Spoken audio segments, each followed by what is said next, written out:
ओकरा पीछे भी बहुत सारा कारण बढ़ुए। समय के हिसाब से बहुत कुछ बदलल, शासन प्रशासन सब कुछ बदलल, लेकिन इस सबके बाद जो सियासत बा वो अपने चाल चल रहा बा, चाहे वो लालू प्रसाद होकस तब, नीतीश कुमार होकस तब, भाजपा होके तब। बीमार ज़्यादा हो जाता रहे तो फिर अस्तित्व जदयू के का हुई। अगर पाला बदल दिया तो जौन लोग दूसरा पाला में जाई ओकर ताकत बढ़ जाई, और जौन लोग दूसरा पाला में ले जाए के रही ओकर ताकत बढ़ जाई। कौनो चुनाव हुआ देख ली 2015 से लेकर के अभी तक, 2010 के वो खाली छोड़ दी हुआ। 2010 में परिस्थिति दूसर रहे और नीतीश कुमार अपना पूरा उफान पर रहा। जो 2022 में गलती कर रहा उनका मुंह से निकल गई रहे कि छोटा पार्टी जौन बा, क्षेत्रीय पार्टी जौन बा, या तो विलय हो जाई हमरा में, ना तो विलीन हो जाई, यानी समाप्त हो जाई। अब नीतीश कुमार यही बात का गिरह बार पान ले।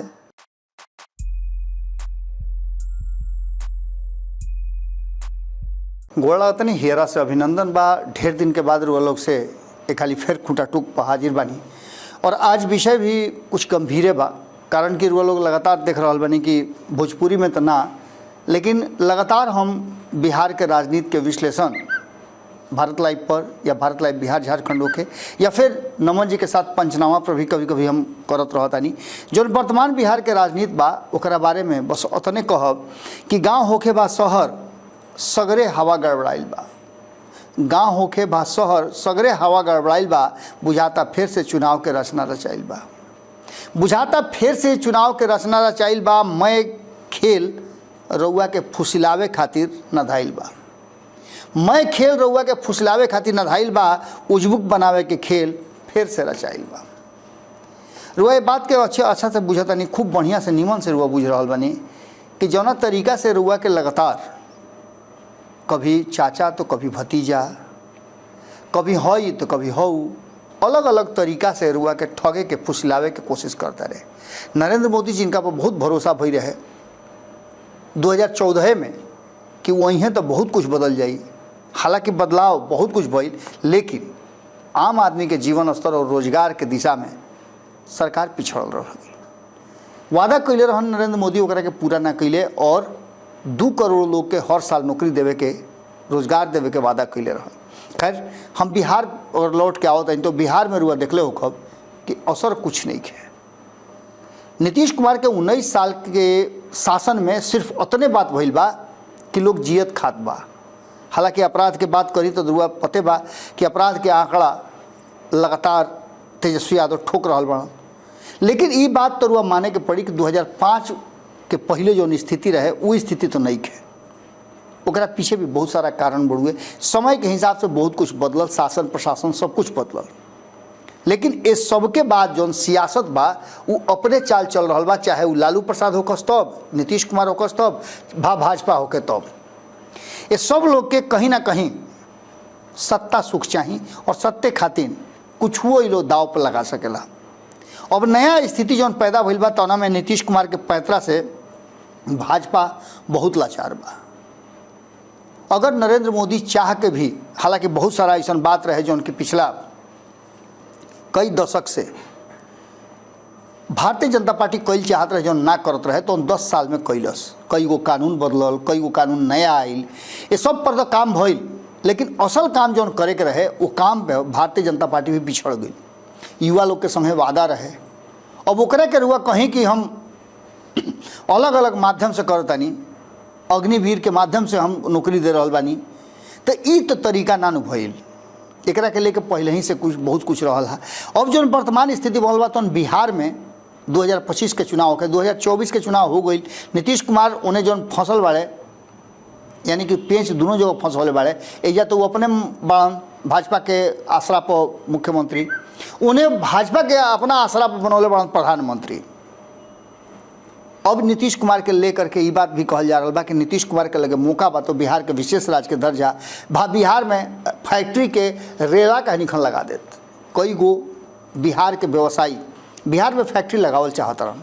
कई लोग से हमारा भी बातचीत भइल, वालों के सामने ही रखले रही। नमन जी भी कई व्यवसायी से बातचीत कैनी। नया सरकार बनल तो ये बुझाई कि बिहार फर्स्ट, बिहारी फर्स्ट वाला चिराग पासवान कुछ करी हैं। एकरा अलावे बिहार के 5-5, 6-6 गो मंत्रालय मिलल, तो ई बुझाइल कि एहिजा रोजगार लागी, लेकिन अभी तकले सुगबुगाहटे मात्र बढ़ुए, अभी तकले कुछ भइल नहीं खे और कब तक ले होई इहो बात अभी तक फाइनल नहीं खे। खैर ये सारा बात के लेकर के नीतीश कुमार जौना तरीका से अपन नया पैंतरा कर रहा बाड़े ओकरा से फिर बुझा रहा बा कि कुछ ना कुछ उथल पुथल जरूर होई।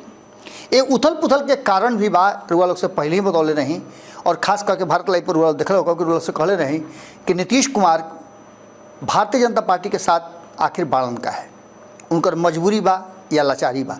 ठीक यह बात भारतीय जनता पार्टी पर भी लागू होता कि भारतीय जनता पार्टी के मजबूरी बा या जरूरी बा। एक हम बहुत लंबा चौड़ा कार्यक्रम कैले रहनी है, विश्लेषण कैले रहनी है, जना के मुद्दा के बात पर हुआ जाके देख सकत नहीं काले कैले रही। एकरा अलावे अब जौन बात जो नजर आ रहा बुढ़ुए कि देखी कि लहसुन रे बदगोई अपने से प्रकट होई वाला हाल बुढ़ुए। कोनो अगर राजनीति में कतनो इंटरनल रुआ धधकाई तो ओकर धुआं भल्लपट बाहर निकल के अबे करी। नीतीश कुमार के पार्टी के भीतर यह बात के लेकर के रस्साकसी चल रहा बुढ़ुए कि एक बड़ा वर्ग बा जौन ई कह रहा बा कि उनका हर हाल में अब एनडीए के साथ ही रहे के चाहिए। एकरा पीछे कारण बा कि सबके ही बात बुझा रहा बा कि जौन वर्तमान परिस्थिति बा ओकरा में नीतीश कुमार यदि कोनो कारणवश बीमार ज़्यादा हो जाता रहे तो फिर अस्तित्व जदयू के का हुई। अगर पाला बदल दिया तो जौन लोग दूसरा पाला में जाई ओकर ताकत बढ़ जाई, और जौन लोग दूसरा पाला में ले जाए के रही ओकर ताकत बढ़ जाई। अभी तो जो वर्तमान परिस्थिति बा ओकरा में भारतीय जनता पार्टी के साथ एगो एग्रीमेंट बा और भारतीय जनता पार्टी के साथ छोटा छोटा कई गो दल मिलल बा। एकरा के लेकर के कई लोग के कहना बा या उनकर विचार बा कि भारतीय जनता पार्टी के साथ ही 2025 के चुनाव थोड़ा सा 19-20 कह के लड़ लिया। लेकिन एकरा साथ साथ जो सबसे बड़ बात बा कि आखिर बार बार नीतीश कुमार मजबूर काहे करता, भीतर ऐसा कौन बात कहता कि जेपी नड्डा के दौड़ावे के पड़ता, ओकरा पीछे के कारण रोल को बतौले नहीं। रोल से कहले नहीं कि 3 महीना के अल्टीमेटम नरेंद्र मोदी और उनका पूरा टीम के जेपी नड्डा के टीम के मिलल बा, जौना में 2 राज्य में चुनाव चल रहा बा, हरियाणा और जम्मू कश्मीर में। रुआ खबर सुनता नहीं ओकरा एक दिन पहले ओजा वोटिंग रहा।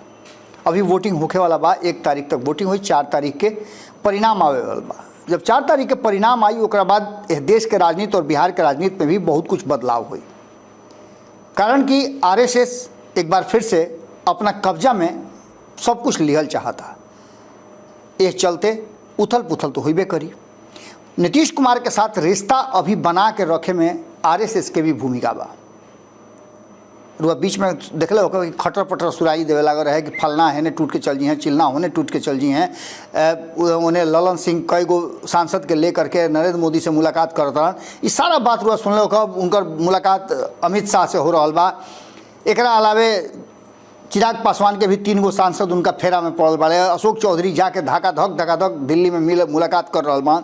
इस सारा बात के लेकर के कहीं ना कहीं एक परसेप्शन या फिर राजनीतिक माहौल क्रिएट करे के माहौल बनावे के कोशिश कल गई है, जौना के लेकर के नीतीश कुमार स्क्रू टाइट करे के शुरू कैले। और जानते बानी नीतीश कुमार जब पैतरा लेवले तो ढेर लोग बिना पानिए के बिछलाए लगेला, छटकी होके चाहे मत होके लोग बिछलाए लगेला। ऐसने स्थिति भारतीय जनता पार्टी के सामने आ गई बा। भारतीय जनता पार्टी ये बात के अच्छी तरह से समझ रहा बा कि नीतीश कुमार उनकर जरूरत भी बाड़न और मजबूरी भी बाड़न। कारण कि नीतीश कुमार अगर 2025 के चुनाव में नहीं खन तो 2015 वाली स्थिति पैदा हो जाई, ऐसा डर लाग रहा बा भारतीय जनता पार्टी के। ये पहला अवसर बा एक लंबा समय के बाद जब नीतीश कुमार के साथ साथ एनडीए में उस सब लोग बा जो नीतीश कुमार के कभी विरोध में रहल बा। कोनो ऐसा चुनाव नहीं है जौना में सब लोग मिल के एक साथ चुनाव लड़ल होके जौन अभी लड़ रहा बा 2024 छोड़ के। 2024 के चुनाव में जौन परिणाम आयल ओकरो से बुरा परिणाम हो सकत रहे। अगर नीतीश कुमार के छाँट दही, ओकरा में जीतन राम मांझी के छाँट दही, ओकरा में रुआ छाँट के अगर देख ली चिराग पासवान के, तो भारतीय जनता पार्टी के पास मात्र 12 गो सीट रही और बाकी के जितना सीट रहा 28 गो उस सारा सीट विपक्ष में चल जाती।